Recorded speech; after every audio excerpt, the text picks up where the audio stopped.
Hey guys, what's going on? It is Dan Lags, and welcome back to another Danville Revamp video. This was a fan favorite series that we haven't done a video on in a little while, so we're going to be rebooting it today. And we're going to be revamping this house right here.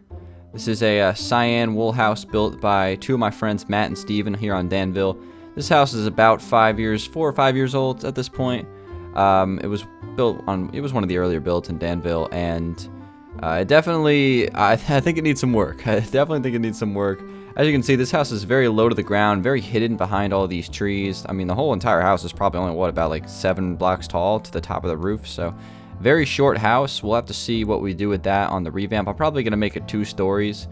This whole backyard area, I don't know if I'm going to try to keep anything like that. Maybe I'll try to utilize this, I don't know, awning thing here, try to do some sort of ode to that, but I'm not gonna lie, sorry Matt and Steven, but this house, I'm having a hard time finding redeeming qualities on this thing.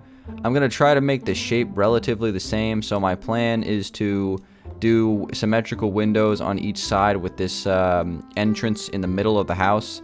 Probably gonna make it 2 stories. I'll definitely keep the same block scheme though, and I'll probably use black wool as shutters as well. I might even use like concrete, and I'll probably add a garage and just try to make it, relatively similar, but at the same time it's gonna be different, but we'll see what we can do.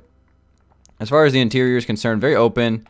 I mean, this is pretty much a survival interior, so as far as like how I could replicate this and revamp it, the only thing I can think of is I'll probably put the kitchen on the left side of the house as is displayed here, so I'll take that into consideration. But other than that, I'll probably just do a completely new interior. So this is the house we're going to upgrade today for 2017. This is a fun series. I'm excited to have it back today, guys. So I guess without further ado, we will get started with the upgrade. Let's do it. And with the power of magic, we got ourselves a brand new build. So here it is, guys. Here's the upgrade. Like I said, tried to keep the color scheme similar and just like the general layout of the house in terms of having 2 symmetrical windows in the front with the entranceway in the middle. Tried to keep that the same. Like I said, I added a garage, shulker mailbox. Those are top tier. I like that. And the interior is, again, I put the kitchen on the left side, but we'll kind of show that in a second. But I decided to make the house 2 stories, which is obviously a lot different from the original build. I actually originally tried to build it as 1 story, put the roof on and everything, and it just was not a lot of space in the interior for any kind of furnishing. It would have been really cramped. It's already kind of cramped as it is when we go inside.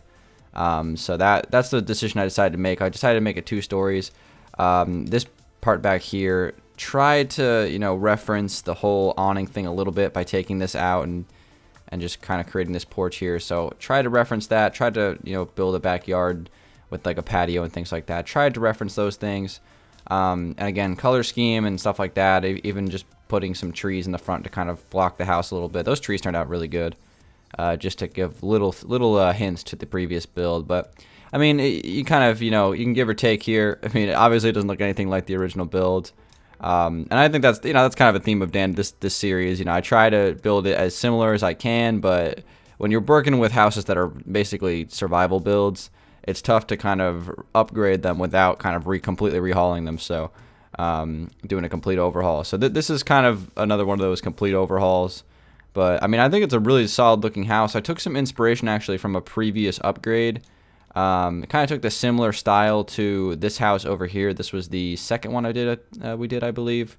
This was the Nether house. So I kind of took a similar style to this one here in terms of how I was going to upgrade it.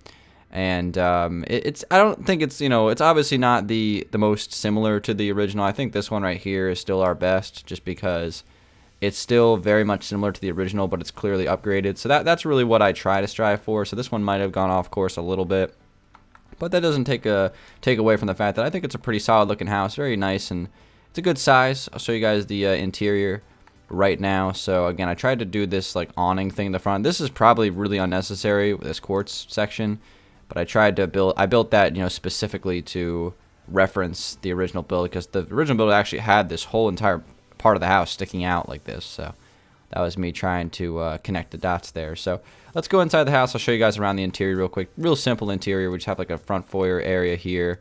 There's a family room in here with a television and a couch. The stairs right there. We'll get to that in a second. We have a closet underneath of the staircase. Living room here with the fireplace. There's another hallway closet right there. Just kind of snuck that in.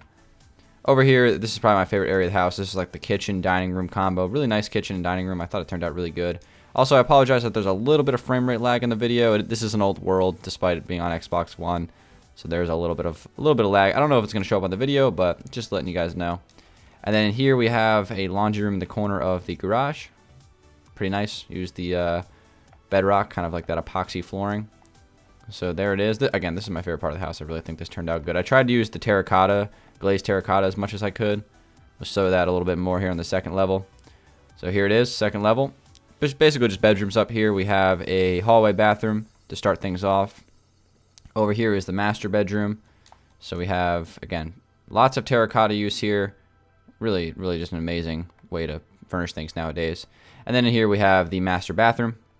And then finally there are two symmetrical bedrooms on this side of the house. One right here and then another one right here. So that's about it for the interior. Real simple. Fit everything in. It's a 3-bedroom house, 3-bedroom, 2-bathroom house. It's got a kitchen. It's got a living room, family room, dining room. You know, it actually, I was able to fit everything in. So for this size of a house, I guess it's not a huge house. It only took me about 2.5 hours to build, maybe 3. Not 100% sure, but that's kind of how it all turned out, guys. So thank you for watching this Danville upgrade. And guys, if you want me to do another Danville upgrade, I can do another one. But where this video is going to have to hit 400 likes. So let's see if we can hit that goal, and I will do another Danville upgrade for you guys. It's a lot of fun making these videos. You can really get creative with it, so I enjoy it. Thank you guys for watching. Hopefully you guys did enjoy this upgrade. I think it turned out pretty good. And I'll talk to you guys on the next one. Peace out.